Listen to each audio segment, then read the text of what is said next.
찬미 없이 그냥 하겠습니다. 오늘 많이 더우셨죠? 네, 더웠는데 그런데 어제하고 오늘은 좀 바람이 좀 불어서 그나마 좀 괜찮았던 것 같아요. 그래서 요즘에 저는 일기예보를 자주 봐요. 언제 비 오는지. 근데 비가 너무 안 와서 이게 비가 너무 안 오면 확실히 저희가 오이를 키우는데 오이가 씁니다. 처음부터 끝까지 다 써요. 그래서 못 먹겠더라고요. 그래서 다 버리고 있습니다. 근데 버리지는 려고 했더니 또 집사람이 그걸 잘 썰어서 얼굴에 잘 먹이고 있더라고요. 그래서 이게 얼굴에 먹이는 것도 괜찮겠다는 생각이 들었습니다. 그래도 진짜 써서 못 먹더라고요. 정말로. 물을 계속 주면 괜찮은데 그래도 이게 비가 와서 완전 촉촉이 젖지 않는 한은 이게 방법이 없더라고요. 그래서 이게 하우스 같은 경우는 물을 계속 점점 간수를 계속 물을 주기 때문에 쓰진 않는데 일반 이런 노지 오이는 쉽지 않겠다는 생각이 듭니다. 네. 오늘 또 저거 하나 모니터로. 예. 오늘 저희가 참 설교를 준비를 해야 되니까 남의 그 노트북 계속 빌릴 수가 없더라고요. 그래서 큰맘 먹고 하나 샀습니다. 일주일 전에 샀어요. 근데 이게 남의 걸 가지고 이렇게 만드니까 짱 그 모양새도 안 좋고 이분이 빌려줄 때마다 밥을 내라고 하더라고요. 그래서 안 되겠다. 이 돈이면 다음 오면 노트북 나중에 사겠다. 라는 생각이 들어서 미리 샀습니다. 그래서 이게 제가 마음의 부담이 됐는지 모르겠는데 일단은 제가 교단에서 일하다 보니까 설교 말씀 준비하는 것은 누가 눈치는 주진 않아요. 일과 시간에 일도 하다가 또 짬짬이 내서 설교에 필요한 자료들도 모으고 또 이렇게 하다 보니 그래도 이것도 좀 은혜다라는 생각이 들었습니다.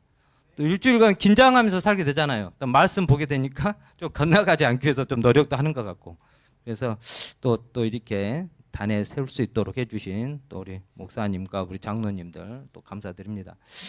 오늘은 잠언 24장, 잠언 30장입니다. 잠언 30장 24절부터 28절까지 다 같이 함께 읽어보도록 하겠습니다. 잠언 30장 24절부터 28절까지입니다. 자, 다 같이 보셨죠? 다 같이 읽겠습니다. 시작. 땅에 작고도 가장 지혜로운 것 넷이 있나니 곧 힘이 없는 종류로되 먹을 것을 여름에 예비하는 개미와 약한 종류로되 집을 바위 사이에 짓는 사반과 임군이 없으되 다 때를 지어 나아가는 메뚜기와 손에 잡힐만 하여 왕궁에 있는 도마뱀이니라. 이렇게 되어 있습니다. 이 기절은 많이 들으셨죠? 그런데 좀 깊이 생각해 보지는 않았던 작은 것들입니다. 그래서 저는 특히 이 하나님께서 만들어 놓은 피조물에 대한 관심이 좀 많은 편이에요. 그래서 식물도 있지만 이런 동물들도 우리 좀 살펴볼 만하다고 생각을 합니다.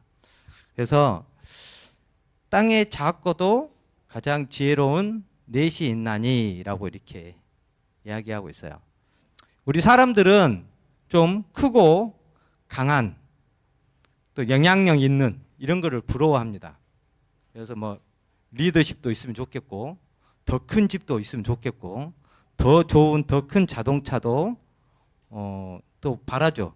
그러나 성경은 이 지혜가 이런 능력이나 크기에 있지 않고 무엇에 있다고 이야기합니까? 지혜가 훨씬 더 중하다라고 이야기를 하고 있습니다. 그래서 오늘 이 잠언 30장은 하나님께서 인정하시는 지혜가 무엇인지를 보여주시고자 하신 것 같아요. 이 짧은 동물들 예화를 통해서 우리는 어떻게 연약한 존재로서 지혜롭게 살아갈 수 있는지를 우리가 엿볼 수 있을 것 같습니다. 여러분 여기 작지만 지혜로운 동물들이 뭐가 나와요? 사반, 궁전에 사는 도마뱀, 때를 지어 나아가는 메뚜기, 여름에 준비하는 개미. 여름에 준비하는 겁니다. 여름에, 겨울에 준비하는 게 아니고. 이게 이제 그 본문 아굴의 잠언 가운데서 이제 하나님의 피조물로부터 그들의 어떤 생존하고 살아가는 그 모습과 방식 속에서 하나님께 주신 지혜를 살펴봤으면 합니다. 세상에 이걸 또 보면 저는 참 은혜가 있어요. 하나님께서 하늘에 천국 복음을 전하실 때 세상에서 가장 흔하고 보잘것없고 우리가 귀하게 여기지 않는 것을 가지고 하나님께 뭐를 해요? 가장 귀한 하늘 천국 복음의 진리를 선포하십니다. 이게 하나님의 방법이에요. 그래서 하나님께서는 흔한 것 속에서 평범한 것 속에 있는 그런 진리들을 찾아내시는 그러한 예리함을 가지고 계시는 것 같아요. 그래서 그건 또 한편으로는 사람은 평범함 속에서 뭔가 진리를 발견하는 그런 능력을 갖춰야 사람이 행복할 거라는 생각이 들어요. 그래서 오늘은 오늘 잠언에 나와 있는 작지만 지혜로운 동물들을 이제 소개하고자 합니다. 지혜로운 것 첫 번째 뭐예요? 개미입니다. 개미.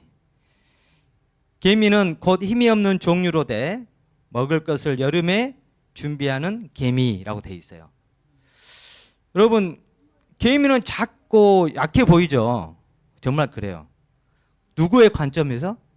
인간의 관점에서.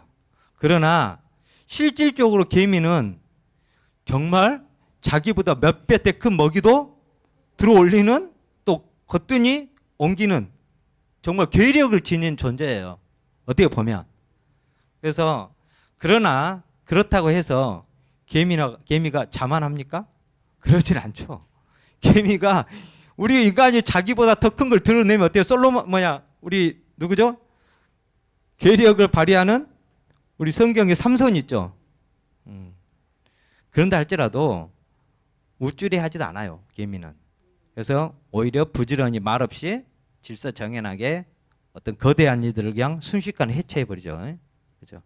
그래서 개미를 여기서 힘이 없는 종류로 돼 먹을 것을 여름에 준비하는 개미라고 돼 있어요. 정말 개미는 작은 존재지만 어때요?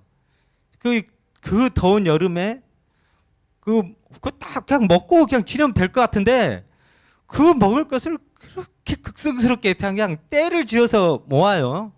그래서 그 추운 겨울을 아는 것 같아요. 좀 지혜로운 거죠. 어떻게 보면.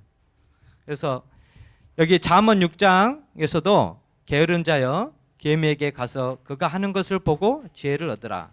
개미는 두령도 없고 감독자도 없고 통치자도 없으되 먹을 것을 여름 동안에 예비하여 추수 때에 양식을 모으느니라 라고 이야기하고 있습니다.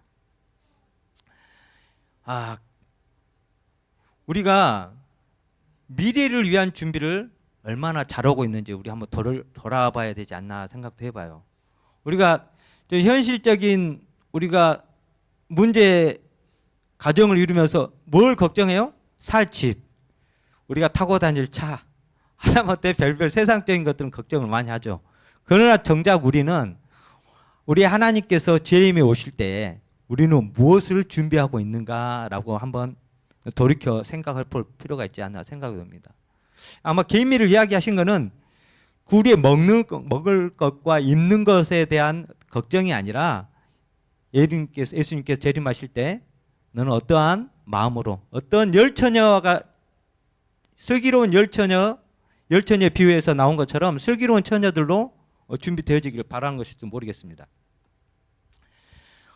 개미는 우리에게 정말 많은 물질적인 풍요와 어떤 말씀의 풍요 속에 우리가 살고 있어요. 지금 우리는 어떤 때예요? 여름의 때. 지금 때는 우리의 말씀을 보고 싶으면 어느 곳에든지 어느 시간에 볼 수가 있어요.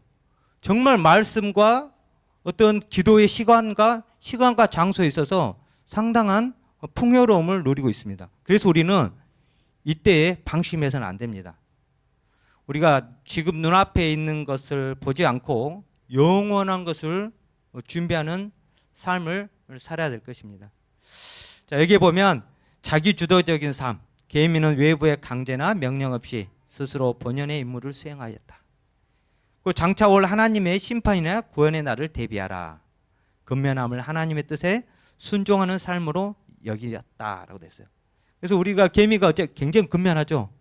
자기의 본분을 지키는 거예요. 하나님께서 그에게 심어놓은 하나가 뭐예요? 근면함인 것 같아요. 계미에. 그래서 그 계미는 정말 근면합니다. 계미는 여러 가지 역할을 해요. 태어나서 처음에는 뭘 해요?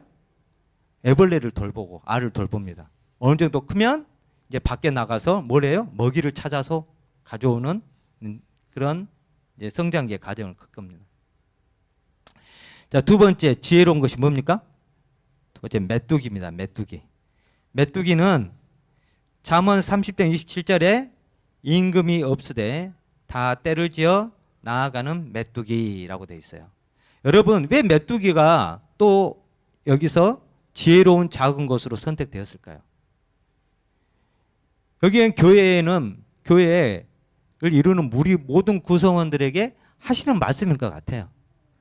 여러분, 메뚜기가 리더가 있을까요? 없을까요? 리더가 없어요. 메뚜기는. 그것을 이끄는 왕도 없고 리더가 없어요. 그러나 굉장히 질서정연하게 협력해서 큰 일들을 이룹니다. 그래서 어떤 자기 중심적이고 자기 목소리를 높이려는 그런 인간의 욕심 다 있잖아요.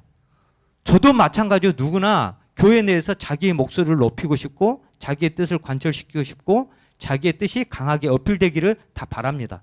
그러나 하나님께서 메뚜기를 지혜로운 것으로 놓아두신 것은 우리가 자기 중심적인 아닌 이 교회를 위해서 어떤 우선하고 협력하고 순종하는 그런 지혜를 우리가 보여주어야 한다라는 것을 보여주시기 위해서 메뚜기를 또 선정하신 것 같아요. 메뚜기 여러분, 메뚜기 또한 우리의 관점으로 봤을 때 어때요? 약하죠. 그러나 메뚜기를 내가 곤충이라고 생각하고 바라보면 결코 약한 곤충은 아닙니다. 왜 그러냐면 메뚜기는 굉장히 강한 턱을 가지고 있어요. 그래서 어떤 식물도 다 으깹니다. 잘라내기도 하고. 메뚜기 보면 얼마나 잎이 날카로운지 사람을 물면 이게 살이 약간 생채기가 날 정도로 강해요. 그리고 뭘 가지고 있어요? 뒷다리. 아주 토실토실한 뒷다리가 있죠. 메뚜기 튀겨 먹으면 뒷다리가 제일 맛있어요. 그래서 이 뒷넓적다리가 강하게 발달해서 굉장히 멀리 뜁니다. 그렇죠? 사람으로 봤을 때는 사람이 뛰면 자기 신체의 5-6배를 뛰는 거예요. 그 이상을 뛰는 겁니다. 그런데 메뚜기는 봐봐요. 뛰는 거 보면 사람의 키보다 더 많이 뛰잖아. 그죠? 그러면 자기 키의 몇백 배를 뛰는 건 마찬가지예요. 그리고 멀리 날 수 있는 뭐가 있습니까? 날개가 있어요. 메뚜기가. 다 하나같이 잘났어요. 어떻게 보면 곤충의 입장에서는. 그렇다 할지라도 개별적으로 잘난 체하거나 또 무리에서 벗어나지는 않습니다. 그래서 좀 우리가 참 또 메뚜기 같아 새삼스레. 저는 메뚜기를 보자마자 옛날에 초등학교 때 친구가 주머니에 뭐 비닐을 꺼내더라고요. 그래서 꺼내는 거 봤더니 생전 보지 못한 무슨 거무잡잡한 뭐가 보여요. 뭐 튀긴 거 같은 거 같은데 친구가 보니까 엄마가 밭에서 일하시다가 메뚜기 떼를 만나가지고 메뚜기를 다 주워다가 볶아줬대요. 그래가지고 볶은 거를 갖고 와서 보여주더라고요. 그래서 먹어봤는데 상당히 맛있더라고요. 그래서 이게 술안주로 쓰이겠구나 라는 생각이 들었습니다. 옛날 어른들은 술안주로 먹었어요. 예, 그래서 짭짤하니 고소합니다. 미래의 식량이에요. 어떻게 보면. 여러분 메뚜기 떼 보면 얼른 잡아다가 튀겨서 예, 맛있죠. 얘는 구워 먹어서 먹기도 했어요. 그래서 굉장히 맛있는 고급 반찬일 수도 있어요.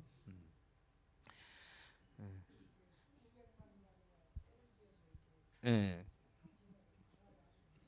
예, 그렇죠. 우리 메뚜기 떼 보신 분이 계세요? 메뚜기 떼 한번 한번 유튜브를 통해서 보세요. 하늘이 안 보입니다.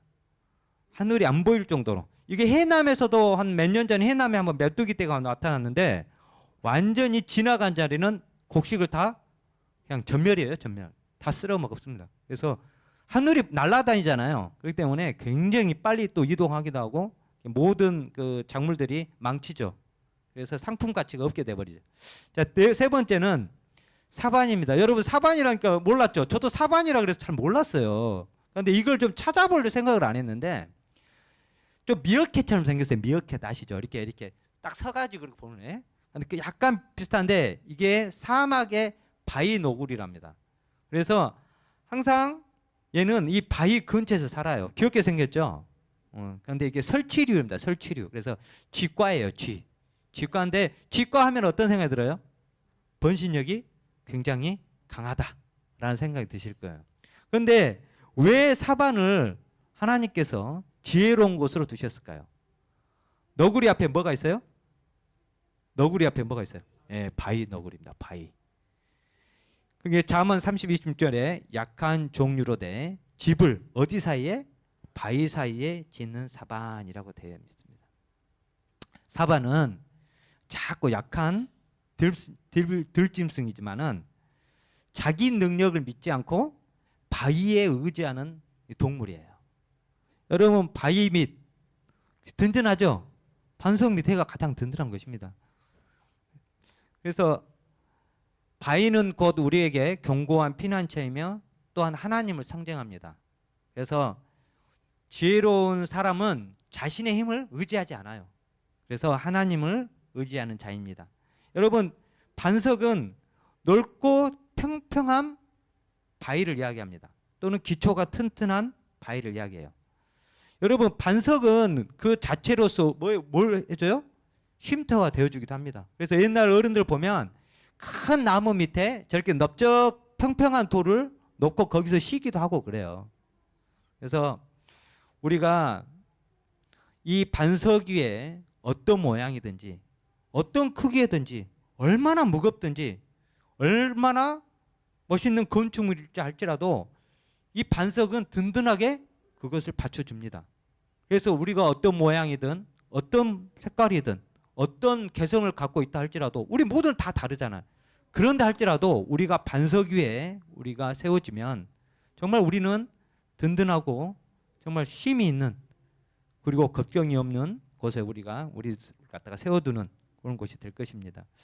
그래서 바위는 또 우리 하나님을 상징하고 또 시편 18편에 뭐라고 이야기해요? 여호와는 나의 반석이시요 나의 요새시요 나를 건지는 이시요 라고 이야기하고 있습니다. 그래서 세상의 위험 속에서도 우리가 하나님을 반석 삼을 수 있는 우리 모두가 되기를 바랍니다.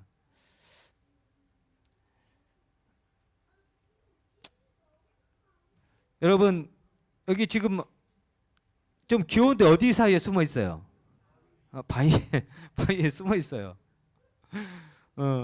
우리가 이 피난처를 찾는 지혜가 있어야 돼요. 우리가 우리의 힘을 믿고 우리의 능력을 믿고 우리가 살 것이 아니라 우리가 하나님 안에서 피난처를 잘 찾는 자가 돼야 돼요. 항상 우리의 피난처 어디 있어요? 가까이 있어야 돼요. 이 사반은 절대 이 바위에서 50m 이상 떨어지지 않습니다. 무언가 나타나면 바로 바위에 뛰어들어가요. 그래서 어떻게 보면 이 사반이 힘이 없고 능력이 없지만 참으로 지혜로운 동물이라고 우리가 생각할 수 있겠어요. 예. 자, 여러분 이제 네 번째 지혜로운 겁니다. 좀 징그럽죠? 도마뱀 징그럽다 생각하시면 손 들어보세요. 도마뱀 상당히 귀여워요, 여러분. 근데 도마뱀을 이렇게 반려동물로 키우는 식물 꽤 많아요. 그래서 정말 이렇게 용 모습을 하고 있는 그런 도마뱀도 있거든요. 그런 도마뱀들은 몇 천만 원씩 합니다. 몇 천만 원씩 해요. 그래서 그거를 또 알을 낳아서 키워서 그거를 또 재판매하기도 하고 그래요. 그래서 이 도마뱀을 좋아하는 사람이 꽤 많더라고요. 저는 처음에는 좀 징그러웠는데 그렇게 징그럽지는 않더라고요. 그런데 한국 도마뱀은 유별나게 좀 징그럽게 생겼어요. 뱀처럼 생겼어요. 약간 머리가. 그죠? 그런데 외국에 있는 사막에 사는 도마뱀들은 상당히 귀엽더라고요. 그래서 예. 어디 막 징그러워하는 것 같아요. 근데 여러분 한국에서 도마뱀 보신 분들, 도마뱀 보신 적 있어요? 보신 적 있으세요? 우리 못 보셨어요? 예, 언제 한번 우리 집에 오십시오. 도마뱀 뭐 보여드릴게요. 손에 올려드리겠습니다. 도마뱀이 잘 뛰지는 않는데 가끔 뛰는데 그렇게 좀 싹 달갑게 생기지는 않았어요.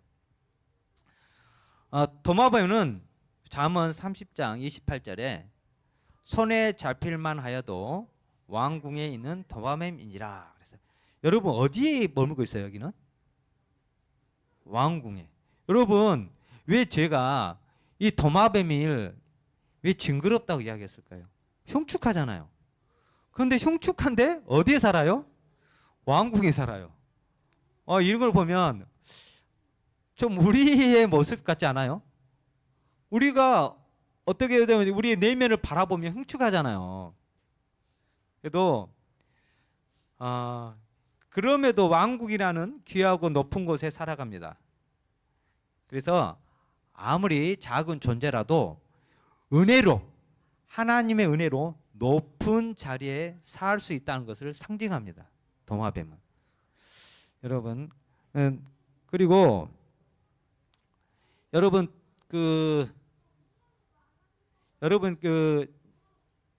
우리가 자격이 없어도 하나님의 은혜로 그의 보좌 앞으로 담대히 나아갈 수 있다는 것을 또 우리에게 보여주기도 해요.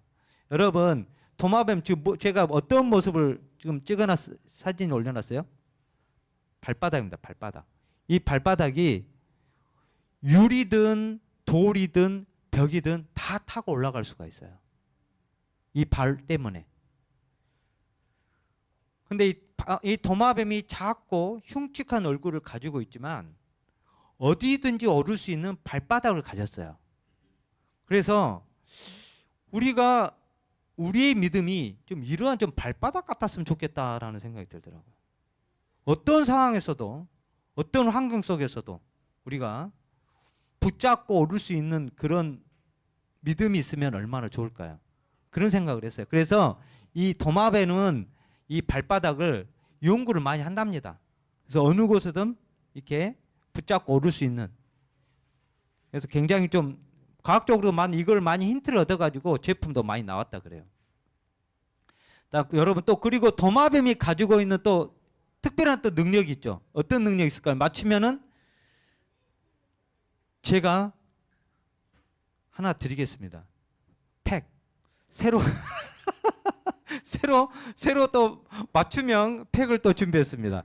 업그레이드 좀 시켰어요. 저번보다 더 좋은 것으로 업그레이드 했습니다. 자, 손들어서 또 특출난 능력 또 말해 보십시오. 자, 우리 사모님 질문 드렸어요. 사모님. 그거는 카멜레온인데 몇몇 종류에 한정된 거라 그거는 도마뱀 전체라고 말할 수 없습니다. 우리 딩동댕. 예. 도마뱀은 꼬리를 자르는 능력이 있어요. 여러분, 이게 뭐가 있을까요? 살기 위해서. 자기의 생명이 경각간에 이르면은 본인의 꼬리를 자르고 도망가는 능력이 있어요. 도마뱀은. 그래서, 어떤 극한의 선택의 순간에 오면 생명을 보존하기 위해서 뭐를 한 거예요? 자기의 가장 귀한 신체 일부분을 내주어서라도 뭘 지켜내는 거예요? 생명, 지혜를 지키는 겁니다. 그래서 도마뱀이 주는 또 지혜도 상당해요. 그래서 아무리 우리가 어떤 어려운 순간에도 가장 귀한 것, 우리에서 가장 귀한 건 뭡니까? 우리 예수님이죠. 예수님이에요. 예수님에 대한 뭐예요? 믿음. 이걸 포기하지 않고 우리가 값진거라도 내어놓고 기영이 생명을 지키는. 우리가 무엇을 생각나요? 꼬리를 자르지 못해서 소금 기둥이 된 사람이 있어요. 누구예요? 로세? 그렇죠. 소금 기둥 있잖아요. 자기가 지금 놔둔 귀한 것들이 다 어디에 있어요? 자기의 초소회가 있는데 그거를 돌아보지 않아야 되는데 그걸 돌아보면서 소금 기둥이 되었던 롯의 아내들을 생각해 봅니다. 우리가 지혜라는 것은 우리가 자격이 없어도 하나님의 은혜로 그의 보호자 앞으로 담대히 나아갈 수 있다는 것을 뜻하기도 합니다. 자, 우리가 한번 스스로에게 오늘의 또 이런 작은 것들을 통해서 질문해 보기를 원합니다. 첫 번째 뭐라 그래요? 다 같이 읽어보겠습니다. 예수 재림의 직전의 시기를 대비하여 개미처럼 준비하는 주의 백성인가? 스스로에게 자문해 봐야 될 것 같아요. 두 번째, 사반처럼 하나님의 반석을 피난처로 삼고 있는가? 세 번째, 교회 안에서 메뚜기처럼 협력하여 선을 이루고 있는가? 네 번째입니다. 도마뱀처럼 하나님의 은혜로 왕의 자녀로 살아가고 있는가? 이게 물어봅니다. 여러분, 저도 이걸 좀 준비하면서 좀 작은 것이라고 생각을 했는데 상당한 의미가 있더라고요. 그래서 이 개미처럼 좀 준비하는 마음을 좀 가져야겠다라는 생각이 들었고, 또 이 사반처럼 우리가 항상 하나님의 피난처에 언제든지 피할 수 있는 그런 존재가 됐으면 좋겠다. 또 우리가 메뚜기처럼 우리가 내 목소리를 높이지 않고 기도를 위해서 협력하며 선을 이루기 위해서 묵묵히 또 기다려 줄 줄도 알고, 또 목소리를 좀 낮출 수도 있고, 어떤 내 마음에 그 소리에 집중하기보다는 성령이 하나님께서 말씀하시는 데 더 집중할 수 있는 그런 우리가 또 되기를 바랍니다. 또한 도마뱀이 저에게는 가장 은혜로운 작은 것이었어요. 이걸 준비하면서. 그게 도마뱀이 그 꼬리를 자르는 그걸 보면서, 그 여러분 있잖아요. 꼬리 잘라진 거 봤어요? 저는 도마뱀을 이렇게 딱 이렇게 도마뱀을 꼬리를 발로 딱 누르거나 그 농기구 같은 거 딱 누르잖아요. 그럼 여지없이 꼬리가 탁 끊어집니다. 그러면 몸과 꼬리가 분리해진 상태잖아요. 꼬리는 분리되어 있어도 계속 흔들리고 있어요. 꼬리가 떨어져 나가면 죽은 줄 알잖아요. 그런데 도마뱀은 나가지만 꼬리는 계속 흔들리고 있어요. 마치 살아있는 것처럼. 여러분, 꼬리가 잘리면은 자라야 안 자라요? 다시 자랍니다. 꼬리는 금방 회복돼요. 그리고 도마뱀은 꼬리뿐만 아니라 신체의 일부도 끊어진다 할지라도 다시 나옵니다. 그래서 도마뱀이 우리가 하나님의 어떤 귀한 것들을 지키고자 우리가 신체의 일부나 귀한 것들이 떨어져 나갈지라도 반드시 하나님께서 회복시켜 줍니다라는 그런 생각이 들더라고요. 그래서 이 도마뱀은 정말 우리가 정말 흉측하지만 우리가 하나님께서 그 주신 그 능력과 믿음 붙잡는 그 발바닥과 같은 그 믿음만 있으면 우리는 궁전에 갈 수 있어요. 살 수 있어요. 그래서 우리가 정말 잘 들러붙어 있어야 될 것 같습니다. 저번에 우리가 장막회 때 그 목사님께서 우리는 포도나무 가지에 어때야 돼요? 잘 붙어 있으면 된다. 스스로 떨어뜨리지 않아. 잘 붙어 있어야 될 것 같아요. 그래서 우리가 너무 신앙이라는 것이 어렵다고 생각할 필요는 없는 것 같아요. 정말 저번에 장막에서 정말 저도 은혜였던 게 우리가 잘 붙어 있는 연습을 해야겠구나. 정말 하나님께서 우리가 하늘에 가져갈 것은 품성이라고 이야기했지만 그 품성조차도 누가 주신 거다 했어요? 하나님께서 주시는 거라 했어요. 그 하나님께서 입혀주시는 그 이가 바로 품성인 것 같아요. 그래서 우리가 무엇을 하려고 노력하기보다는 우리가 하나님께 잘 붙어 있어서 하나님께서 주시는 그 영양분을 잘 섭취하는 우리가 모두 되기를 바랍니다. 이제 지혜는 잠언 3장 5절에서 6절까지 너는 마음을 다하여 여호와를 신뢰하고 내 명철을 의지하지 말라. 너는 범사에 그를 인정하라. 그리하면 내 길을 지도하시리라 라고 말씀하고 계십니다. 여기에도 우리는 항상 우리 자신의 명철과 우리의 똑똑함과 우리의 현명함을 자랑하기도 합니다. 그러나 우리가 살았다 보면 인간의 지혜는 정말 한정적이에요. 그냥 세수, 내수도 바라보지 못하고 눈앞의 것에 대해서 자랑하고 그거에 대해서 욕심을 내고 특별한 어떤 지혜를 가지고 있는 양 이야기하지만 결국은 하나님의 방법에 맡겨 놓았을 때 가장 큰 우리가 혜택을 효과를 보는 걸 느낍니다. 자, 지혜는 마지막으로 전도서 7장 12절에 맞는 말씀을 하겠습니다. 지혜는 그 얻은 자에게 생명을 주는 것이니라 라고 이야기하고 있어요. 지혜는 인간의 내면이나 세상의 경험 속에서 스스로 나온 것이 아니라 하나님으로부터 주어지는 선물입니다. 이 생명과 같은 이 선물을 잘 간직하는 우리 모두가 되시기를 간절히 바라며 말씀을 마치도록 하겠습니다. 네. 자,